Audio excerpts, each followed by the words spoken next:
Hi, it's Ashley from Woodyatt Curtains. Today we're going to show you how to fit roller blinds at your window. Okay, so you need to see how far your window handle sticks out from the window frame. So if you're measuring here, you can see it sticks out approximately 3 centimetres. And you don't want the roller blind to snag on the back of the handle.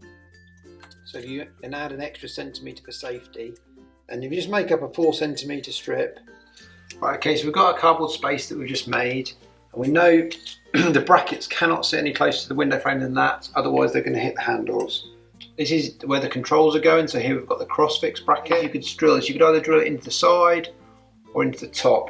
But for this one we're going to put it into the top, so I've got a sharp pencil, then just mark where you need to drill your holes. Okay, now the next step is to drill the holes with a masonry drill, and please wear safety goggles for this section. And once you've drilled the holes, you can put the raw plugs in. And then last of all, screw the brackets in.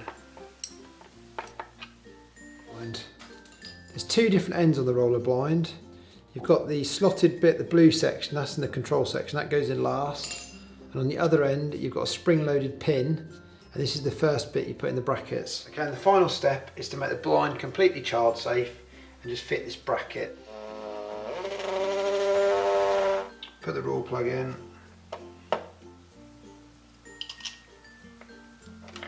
And then just tighten it with your screwdriver.